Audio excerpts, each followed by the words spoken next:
Welcome back to Rich Connections. This is a space where we challenge the way we've been conditioned to live, think, love, communicate, and show up in the world, and where we try to do it with honesty instead of perfection.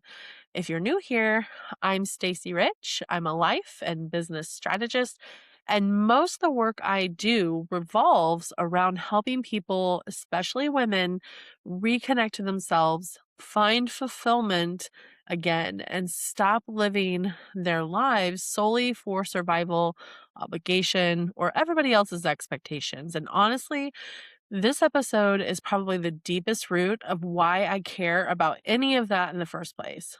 This episode is about my mom. This year marks 10 years. I can't even believe it. Since she has been passed away. And with Mother's Day right around the corner, I've been thinking a lot about mothers, daughters, family relationships, regrets, forgiveness, emotional maturity, and just how much perspective changes as we get older. Because when I think about my relationship with my mom now, I don't think about it through the eyes of just being her daughter anymore. I think about it as her being a woman who existed long before motherhood, a woman who had dreams and creativity, fears, insecurities, wounds, pressure, and hopes, disappointments, love, and just exhaustion, and probably so many emotions I'll never fully understand because I only got to see the pieces of her through the lens of being her child. And I think that's something we forget about our parents sometimes. We only know them as mom or dad, but they were entire human beings before us. Hard to believe, I know. But my mom was incredibly creative. She wanted to be a cartoonist. She loved to draw. She was artistic in everything she touched. She had this really silly, free spirited personality where she constantly wanted to make people laugh or smile and just feel special. And my parents met, my parents actually met when my mom was 13 years old, I think, at her very first job. My dad was 12, she was 13. And they were high school sweethearts, and my mom worked harder than almost anybody I've ever known. She had a full-time corporate job, y'all. She and my dad ran her own catering business, making cakes and did weddings and drawing beautiful designs on them. And during Christmas season even, she would even pick up a job at a toy store just so she could get discounts and have extra money to spoil my brother and I for Christmas. Like, one of my favorite memories was going and visiting her, and she had this little red apron on, and just seeing her at the toy store, I thought she was the coolest for working there. And then when I really sit and think about that now, I think, my God, she was such a badass. But I also think somewhere along the way, like so many women do, she lost herself inside of taking care of everybody else. I think that's the part of why this episode matters so much to me because I watched firsthand what happens when a woman slowly disconnects from herself while still trying to be everything for everyone else. So let's dive in.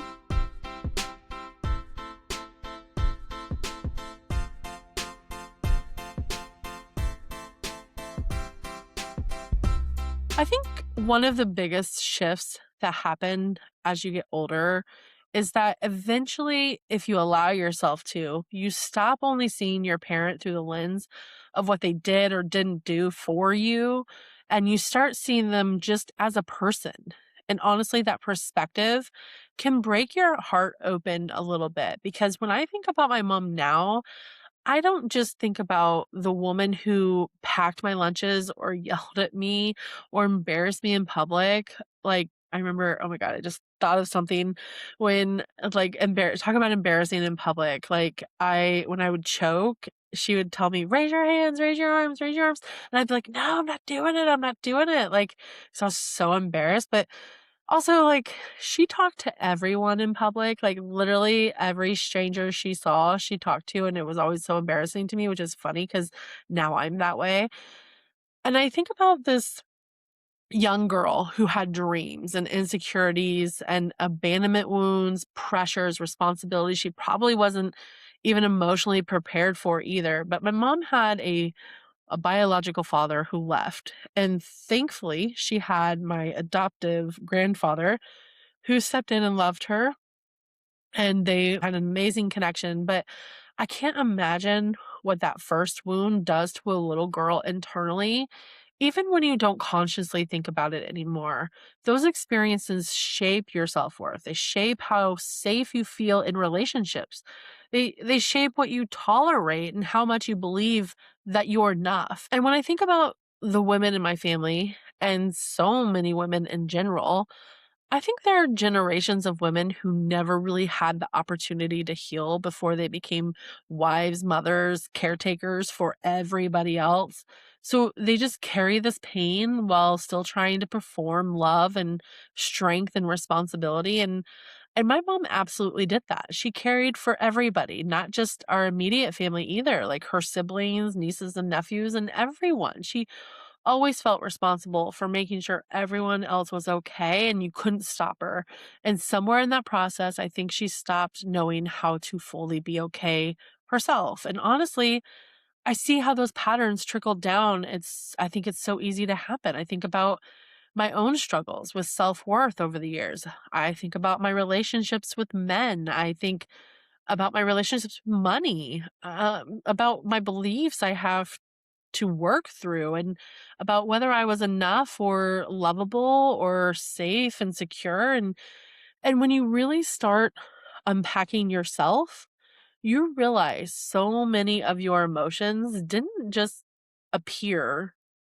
You inherited ways of thinking, ways of coping, ways of loving, ways of surviving, and not intentionally or maliciously, just generationally, you received that. So if we don't question that, then we are going to continue that cycle. And I think that realization has made me much softer with my mom because now I can see that she wasn't just living her own pain, she was living inherited pain too.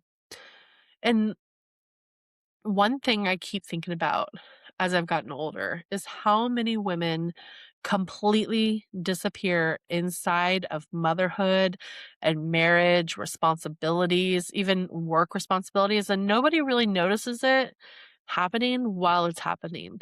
And I think about my mom a lot through that lens now because when I picture her before all of the pressure and then her illness and the exhaustion, the responsibilities she had, she was actually this really creative, funny, artistic, expressive person. She wanted to be a cartoonist. She loved drawing. She loved creating things. She was so creative. She loved making people laugh. She had this really playful side to her. And I think somehow, somewhere along the way, life just slowly became more surviving and taking care of everybody else and then it became about her. And I think so many women listening probably understand that feeling in some capacity. You become needed by everyone, whether it's your kids, your spouse, your family, or your job. Everybody needs something from you constantly. And eventually your identity slowly shifts from who am I to what do people need me to do now? And I think really my mom lost herself in that. Now, because, and not because she didn't love us, she loved us deeply, but because she poured so much energy outward that eventually I don't know if she even remembered what made her feel alive outside of caring for everybody else. And honestly, that's one of the reasons I care so deeply now about helping women reconnect to themselves because I watched what happens when a woman slowly disconnects from her own joy, creativity, her identity, even, and then ultimately her worth. And the scary part is it doesn't usually happen like dramatically, it happens over time. It's quiet and one little responsibility, disappointment, sacrifice, season of survival at a time. And until you wake up one day and you're like, huh, I don't fully recognize myself anymore, that's when it's can be too late. And one of the hardest but most healing truths I've had to accept is that I truly did not have the emotional capacity at certain points in my life to understand what my mom was going through. And I think that's important because when people look at their relationships, especially after loss, they judge themselves. Hello, that was me, through the lens of who they are now. Uh, but now I am not, but who I am now emotionally is not who I was at 14, 19, or even 25. I actually found an old diary. My mom died shortly after.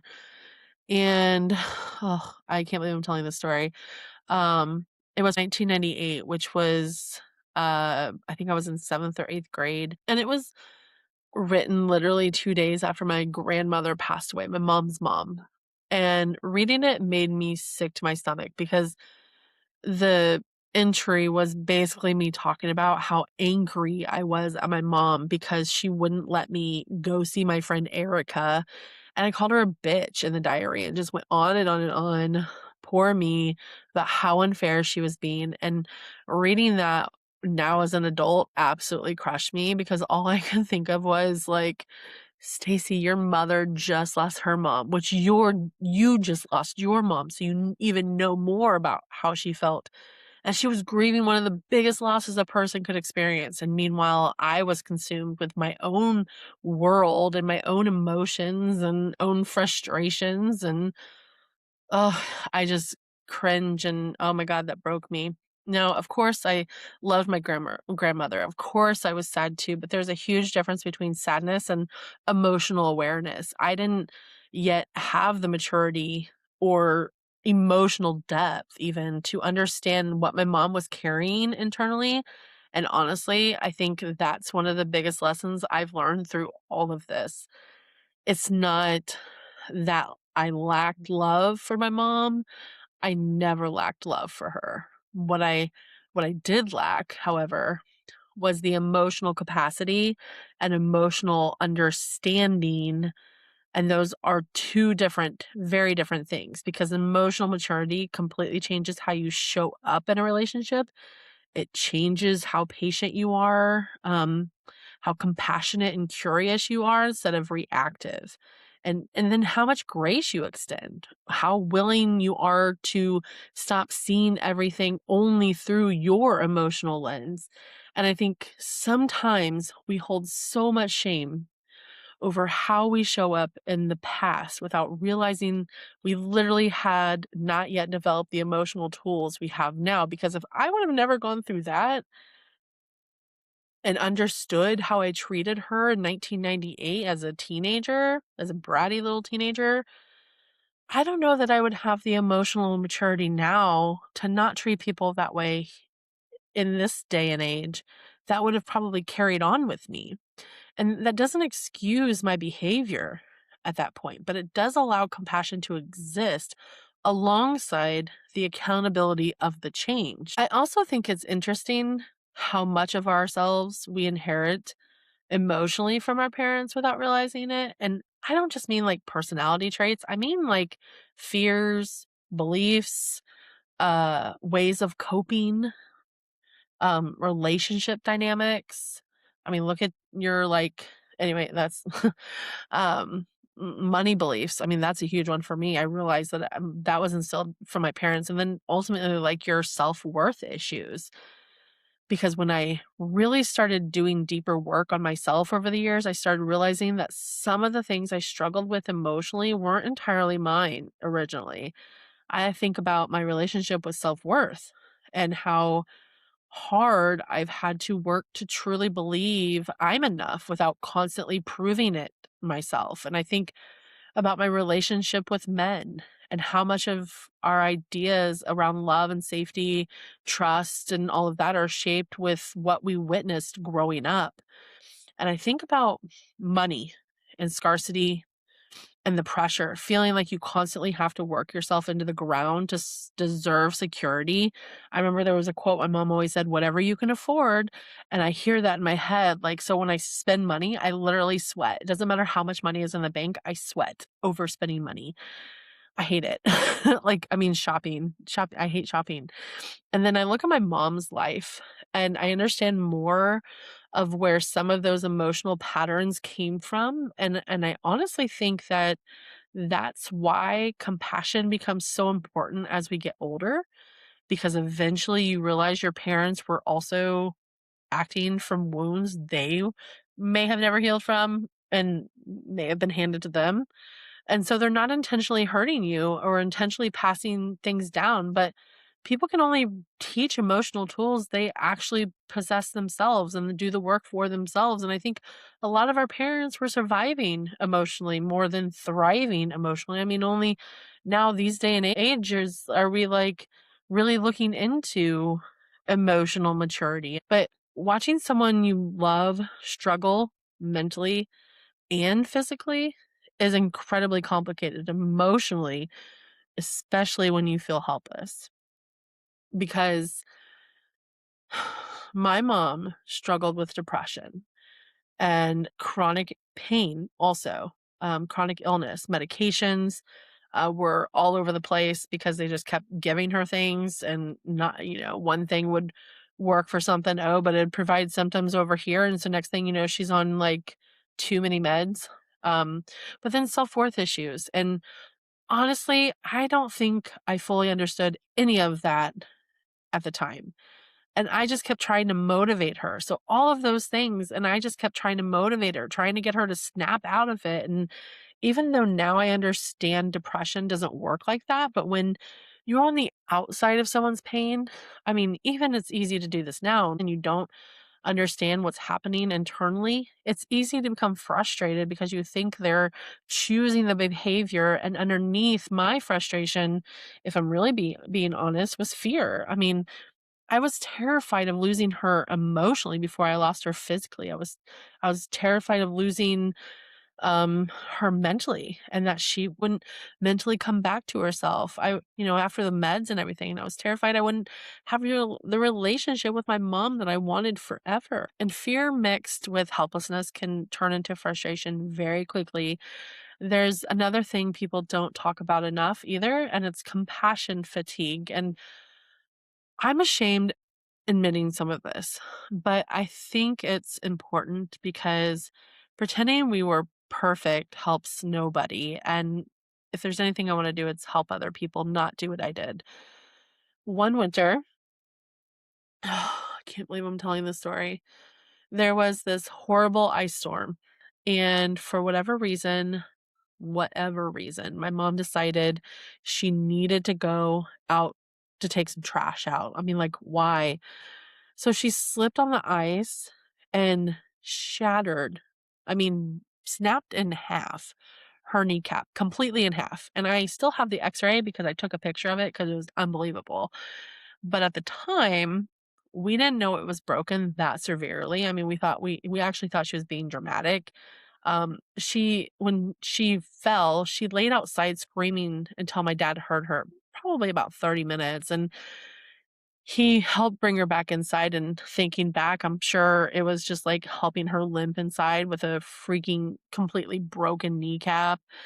And because the roads were so dangerous, we couldn't even get emergency services out safely that night. So, I mean, actually, it was in the middle of the day, I think. And I remember her screaming in pain. We laid her in bed, and she was screaming in pain over and over. And my dad and I became frustrated with her, telling her to stop yelling because it felt like no matter how much we tried to help, it was never enough.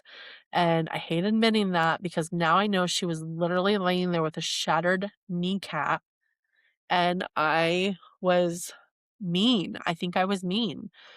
But when someone has struggles for so long, physically or emotionally, or both, sometimes the people around them become emotionally exhausted too. And especially when you feel powerless. And I felt powerless. And that doesn't make it right at all, but it's real. And I'm still working through forgiving myself for that moment. Like like moments like that, because looking back, I wish I had shown more softness and more patience and more understanding. But I also understand now that I was emotionally overwhelmed too. And I think a lot of women experience this with parents and men, but with spouses even and children and just caretaking roles. You can deeply love somebody and still feel emotionally depleted trying to hold everything together. I think something I've had to admit to myself over the years is that underneath a lot of my frustration with my mom was just fear, because it's easier to feel fear and control, I think. And it's because it's easier to feel irritated than it is to sit with the helplessness and acceptance. And I didn't realize that at the time. I just knew I was constantly trying to motivate her or fix her or get her to feel better or think differently, because becoming hopeful again, like that was, I was just like, maybe I can motivate her to snap out of it and just be happy. Poof, be happy. But when it didn't work, I would get frustrated, and she would say things that were so depressing to me, and I would try to like say something different, and I'm like, you can't say that. And I don't know. I know that I did not handle it properly, but now I understand that frustration was coming from my fear and grief and my helplessness. And I was grieving somebody who was still physically here. And I think that's something people don't talk about enough. Sometimes grief starts long before someone dies. Sometimes grief starts when you watch somebody slowly lose pieces of themselves, whether it be emotionally, physical, or mental. And miss who they used to be while still trying to love who they currently are. That's hard, especially when it's a parent, because you want them to like be something, like a role model continuously, like you expect everything from them. That's a really complicated emotional experience, especially as a child, because you don't have the emotional language for it yet. And so, God, you're such a brat, you know? I was. So you just know something really feels heavy and sad and unstable and scary when that happens, and you don't know what to do with that emotionally. I think another uncomfortable truth is that sometimes we become the least patient with the people we love the most because emotionally they affect us the deepest. Hello, me. And I hate admitting that because I wish I would have been softer more often. But when someone's emotional state deeply impacts your nervous system constantly, eventually your body starts to react too. And I think caretakers and children of struggling parents, especially, understand this. You become hyper aware and hyper vigilant, emotionally exhausted, always trying to read the room emotionally. I would walk in the room with my mom and I'm like, where are we at? Temperature are we at today? And eventually, even small things can feel overwhelming because your nervous system never fully relaxes. And I think that's the part of why compassion fatigue is so real. It doesn't mean you stop loving someone. It just means your body and mind become overwhelmed trying to hold pain, emotionally hold pain you don't know how to fix. Okay, so I need to talk about social media. I think one of the reasons I struggle with social media for so long after my mom died, and I'm just now finally getting into, was because the last conversation happened because of social media misunderstanding. I think social media has changed relationships in ways we don't even fully realize yet. We're distracted constantly, half listening, half present, and trying to multitask through connection. Even my friend Letitia always calls me out on this. She'll literally ask me, "Are you listening to me?" if I'm looking at my phone while she's talking, and I'm like, it's so annoying. I get annoyed in the moment because I'm thinking, "Yes, I'm listening." But the truth is she's right. I'm only half listening, and I think feeling heard matters. I say that all the time. People seek to be heard, seen, and understood. And ironically, even though I remember as much as I can, I don't fully remember what people say because I am not fully present like I think I should be. I also understand now how important it is for people to feel emotionally seen while they're speaking to you, because my last conversation with my mom was the opposite of that. Um, this one's hard for me, all. She called me upset because one of those ridiculous Facebook quizzes that labels someone as your best friend based on the engagements, I think, because it was my dad and one other person, and my mom was hardly on Facebook. So she just started getting on there. So, of course, she wasn't going to be my best friend on there. And she genuinely thought she wasn't my best friend anymore. And so she calls me, and instead of slowing down and hearing the hurt underneath her question, I treated it like an inconvenience because I was at work. And I remember laughing and saying, "Ugh, Mom, I do not have time for this right now." And I remember, like, she called and she's like, "I have a question." And I'm like, "What's that?" And she's like, "Am I not your best friend?"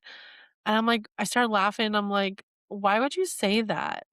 And she tells me about the Facebook quiz, and I started laughing at her. I'm like, "Mom, I do not have time for this right now. Like, yes, you're my best friend, but I can't deal with this." She's like, "Well, it says online or it says on Facebook you're not my best friend."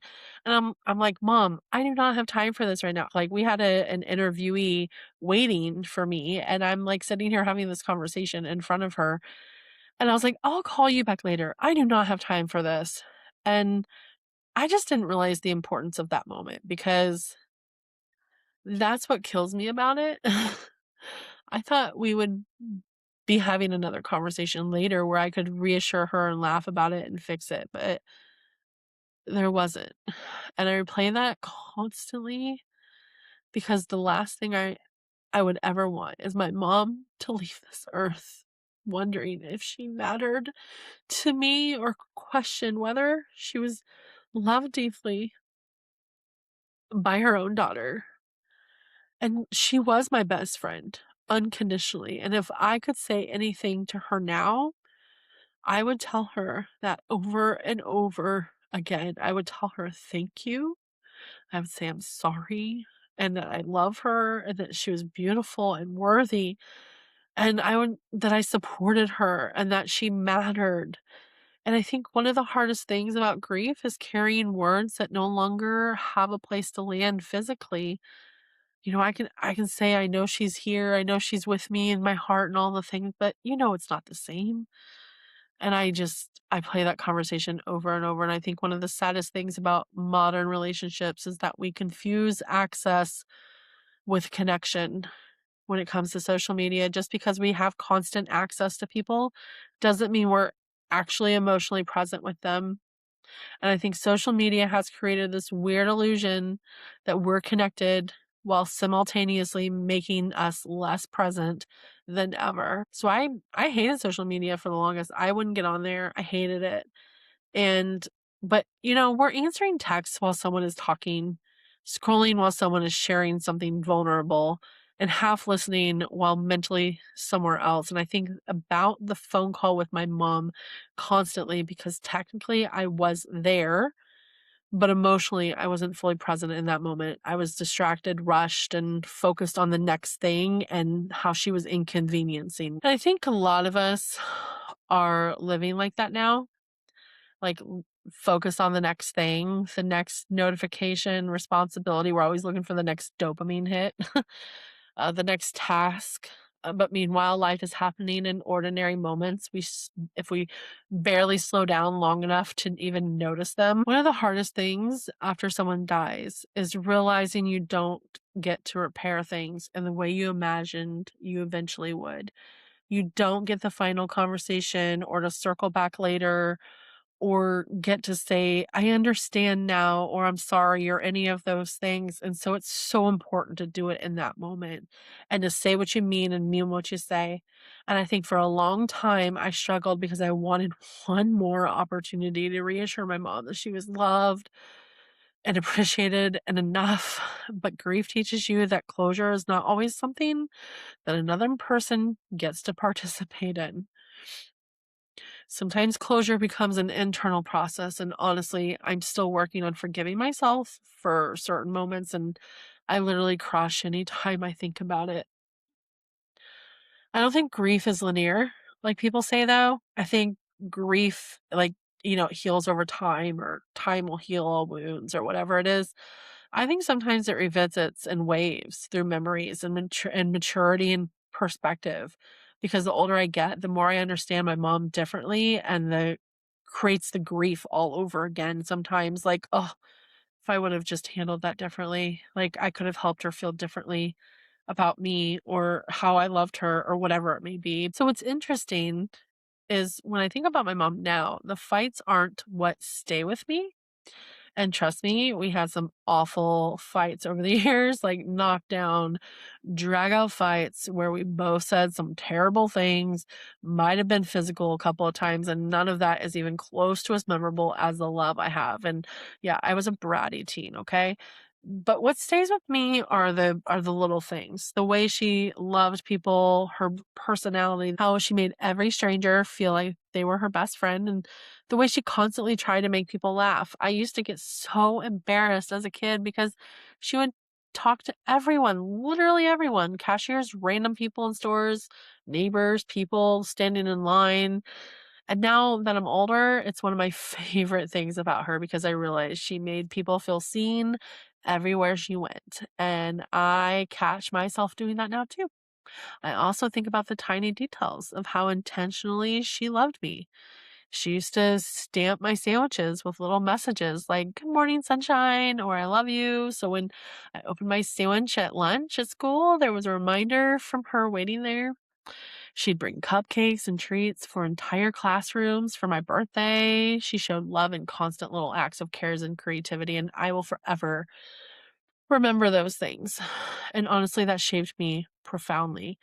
Even our love for Oprah is one of the happiest memories with her, and y'all know I couldn't have an episode without mentioning Oprah. Every day after school, we watched Oprah together religiously. Like, we tried probably 100 times I wish I knew the actual count, to get on her show, because somehow, like, we were determined, whether it was being well, let me be honest, I was determined. My mom just went along for the ride.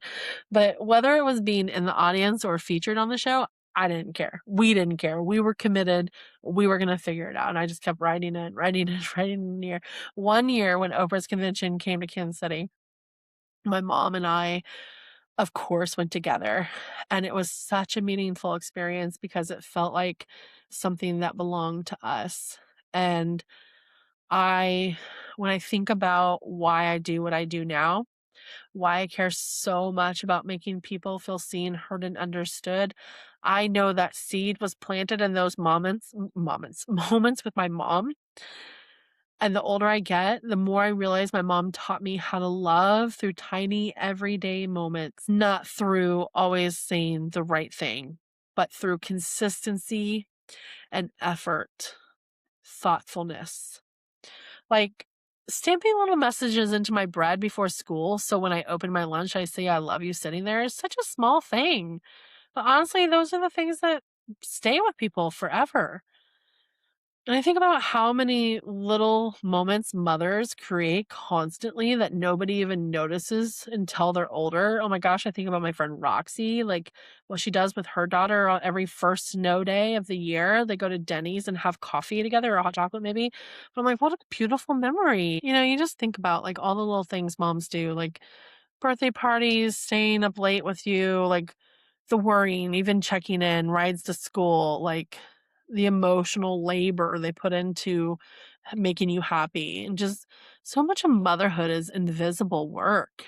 I don't think I fully appreciated that until I became older myself. I'm not a mother, but I sure can appreciate it. I truly believe my coaching career started emotionally long before it ever started professionally, because from the time I was little, all I wanted was to help my mom feel better. I wanted her to feel happy, confident, and alive, and just excited about life, and worthy of love and joy. Even as a child, I remember having horrible stomach aches and convincing myself that maybe if I hurt, it meant my mom had hurt less. So I actually would be like, yeah, hurt. I know it's so weird saying it out loud, but I literally remember laying there praying, it's okay to let me take the pain instead. That's how deeply I wanted to protect her. I think the same part of me still exists today because when I see women disconnected from themselves or feeling invisible or stuck in some survival mode or believing they're not worthy of happiness, something inside of me immediately wants to help them reconnect to themselves before they lose themselves completely. Because I watched what happens when a woman gives every piece of herself away, trying to hold everyone else together. And I think so many women do that. They become wives, mothers, caretakers, and supporters, and employees, and emotional anchors for everyone around them. And something in the middle of serving everybody else, they stop knowing who they even are anymore. And they eventually they start believing they don't matter outside of what they can provide. And that breaks my heart because women are entire human beings outside of what they do for other people. Moms deserve to feel that way too. Anyway, I think if there's one thing I've learned through all of this, it's that relationships are rarely as simple as we make them in our heads later. People are complicated. Parents are complicated. Children are complicated. And love can exist alongside frustration. Gratitude can exist alongside regret. Compassion can exist alongside accountability. And I think maturity is being able to hold all of those truths at the same time without needing everything to be black and white. Because when I think about my mom now, I don't think about perfection. I think about humanity, a woman who loved deeply, who worked hard, struggled emotionally, wanted to feel worthy, but didn't, wanted to make people happy, make her family feel loved. And I think that's what most people want at the end of the day, to know they mattered, know that they were loved, and know they made an impact on somebody's life. I always say people just want to be seen, heard, and understood. And I learned that from Oprah. And my mom absolutely did that for me. If there's anything I hope people take from this episode, it's not being perfect and showing up perfectly. It's just simple awareness. It's slowing down long enough to really see people and to understand that everybody is carrying experiences and wounds, fears, pressures that shape how they move through the world. And especially with our parents, I think there comes a point where healing happens when we stop only asking, what did I need from them? And we also start asking, what were they carrying that I never fully understood? That doesn't erase the hurt. It doesn't excuse any harmful behavior. And it absolutely does not mean every parent child relationship is healthy or repairable, even. But for me personally, when I look at my mom, I feel fulfilled in knowing how deeply she loved me, even on the days we struggled, even on the days we fought, um, and she probably wanted to pull her hair out. Even on the days neither of us showed up perfectly, I know she loved me with everything she had available inside of her. And I think she did the best she could with the emotional tools, pain, fears, and experiences she carried. And I know now that I'm older, I just wish she could have seen herself the way everyone else saw her: creative, funny, loving, strong, beautiful, worthy. And if I could talk to her one more time, I think more than anything, I just want her to know that she mattered far beyond being my mom. She mattered as a woman, she mattered as a person, as a soul. And I hope more women listening start realizing that about themselves too before life passes them by while they're busy trying to hold everybody else together, because living richly is not just about success or money or goals. It's about fully being here for your life, your relationships and joy, the voice you want to create, your humanity, and the people you love while you still can. And if this episode moved you in some way, please share it with a friend. Leave a review or tag me on social media so we can continue spreading these conversations and reminding women they matter too. Because the world needs more women living intentionally, loving deeply, taking up space, and living richly. So until next time, Rich Rebels, thank you for getting through this episode with me. Let's rebel against conditioning, root into your truth, and rise intentionally so you can live richly. I'll see you next time. Thanks for listening.